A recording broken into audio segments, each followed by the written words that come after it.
Olá a todos, é um prazer conversar com todos vocês. Nós temos um hábito, eu praticamente vou falar hábito, e esse hábito deveria ser liquidado de uma vez por toda da vida de cada um de nós brasileiros. Mas, na verdade, nós temos um dogma.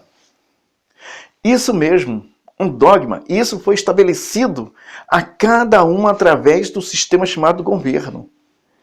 Nada que você possa imaginar é público. Nenhuma máquina hoje torna-se pública, porque o que é público, o que eles dizem, não produzem. Então tudo é pago. Tudo que você imagina numa repartição que encontra-se pessoas prestando serviço, é pago.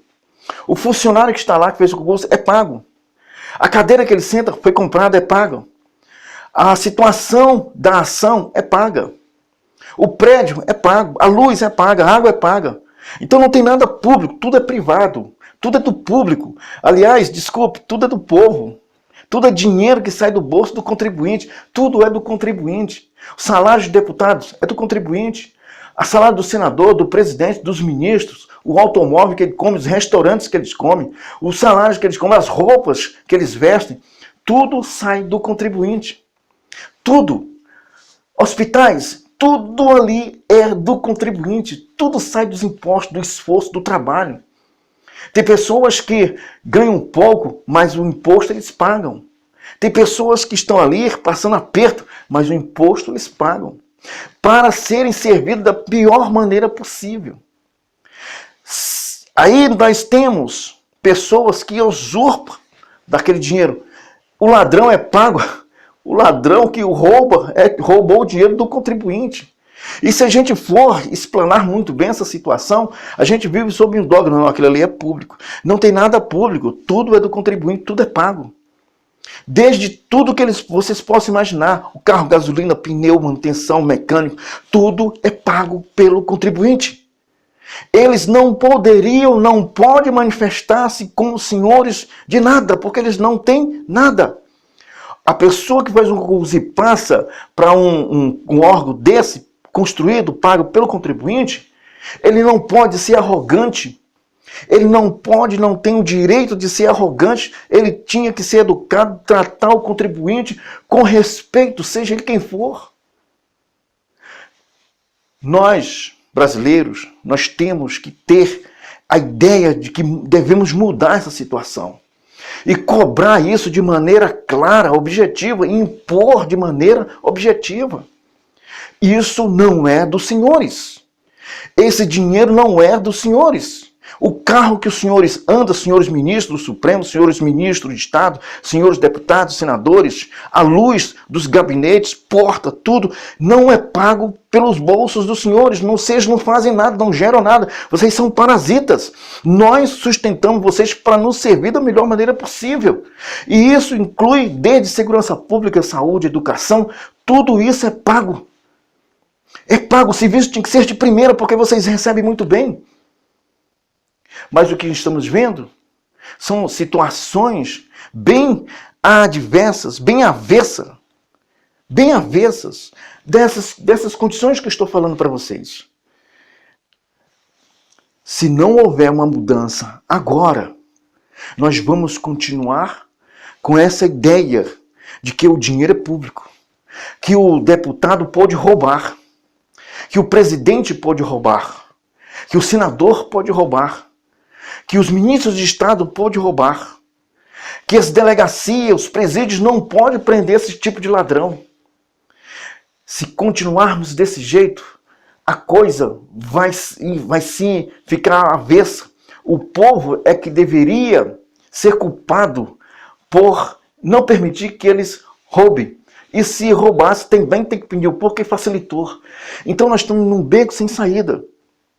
Existem vários meios, várias formas de expressar e de fazermos com que essas pessoas venham pagar, gente.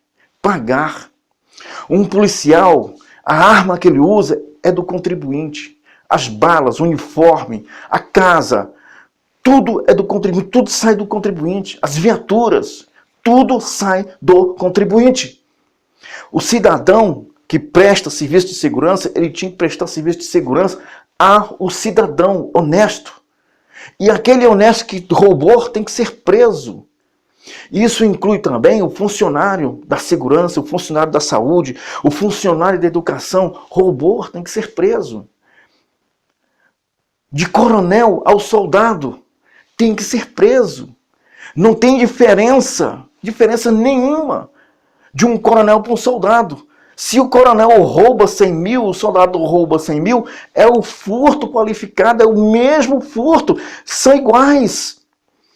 A condição de graduação entre eles não justifica, e nem justifica a ação de menos punição para um, menos punição para outro. Não, são ladrões, tem que ser preso, tem que ser responsabilizado. E no Brasil a gente não vê esse tipo de comportamento. Porque nós estamos vivendo adormecido sobre esse dogma. Não, que ninguém pode chegar no... Pode! Bandido é bandido. Seja ele coronel, capitão, major, é bandido. Bandido é bandido. Seja delegado, detetive, investigador, é bandido. Se é bandido tem que ser preso. Não tem que ter privilégios de cadeia ou uma cela como não. Tem que ir lá para o meio para eles saberem assim, nossa, eu estou no meio daqueles ao qual eu prendi. Se não quer ir para lá, não roube. E se está achando pouco salário, peça a demissão do seu cargo que é pago pelo contribuinte, vá abrir uma empresa para você, vai pagar os seus impostos e crescer da forma mais honesta. Mas esses dogmas que foi estabelecido e de forma criminal ou criminosa, está cravado na mente daqueles que se encontram sempre de cabeça baixa, no lockdown. É preciso ser liberto disso. E isso não é regra, isso não é exceção não. É uma regra geral. Isso desde igrejas, desde repartições, desde prestadores de serviço, desde empresas privadas. Você chega no supermercado, a pessoa, você quer doar para a Santa Casa, você quer doar para o Hospital da Baleia, 10 centavos, 20 centavos, no final das contas, o nome do empresário, dono do estabelecimento, é que está lá escrito. O seu nem aparece. Então, essa coisa está sempre saindo do pequeno. É o pequeno que contribui para o grande se destacar. Então, tem que chegar uma hora que você tem que despertar. Ou você desperta, ou você vai dormir o sono da miséria. Porque a realidade da coisa, a realidade dos acontecimentos, a realidade do pesadelo é causada por você que está aí do outro lado. Não é causado pelo cara, é porque o ladrão só rouba porque você também vacilou. As questões da nossa segurança pública, ela tem que estar bem amparada, porque a segurança, educação e saúde, elas são alvos, porque tornam-se prioritárias. São situações e serviços prioritários.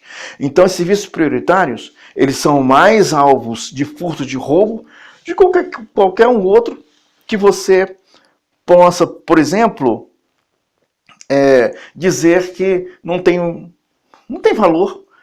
Mas, na verdade, todos têm valor. Porque todos são pagos por você, todos são pagos por mim.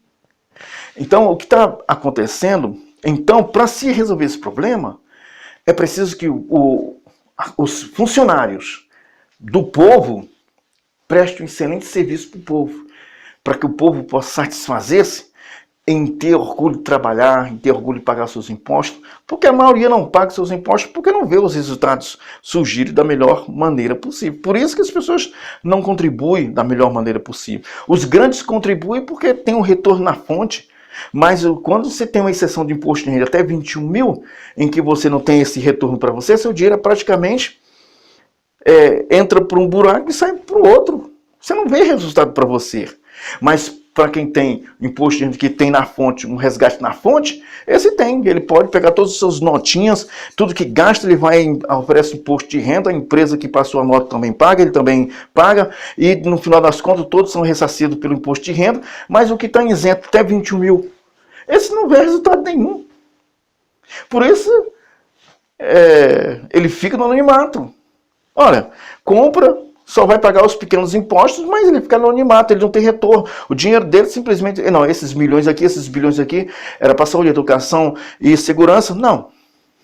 Vai se prestar um serviço porque tem as pessoas para serem pagas. Mas ele não vai ter um resultado, resultado correto, certo, porque ele pagou imposto. E todos digam, nós pagamos impostos. Pagou, mostra o imposto de renda. Porque até 21 mil, se não me engano, é isento de imposto de renda. Então, até 21 mil, os brasileiros que recebem até 20 mil, eles são isentos. Então, não sendo pessoa jurídica, ele faz resumido, presumido. Mas não sendo, eles são isentos de imposto de renda. E esses impostos que são recolhidos pela Receita e que não são recebidos na fonte, esses impostos, eles voltam como prestação de serviço às pessoas que pagaram os impostos, como o saco, paga ali um pacote de arroz, um pacote de feijão, um pacote de açúcar, café. Então eles pagam através desses impostos. E não tem muitas vezes retorno porque eles compram essas notinhas e eles não têm como apresentar essa nota ao imposto de renda. Mas quem recolhe lá na fonte é o empresário.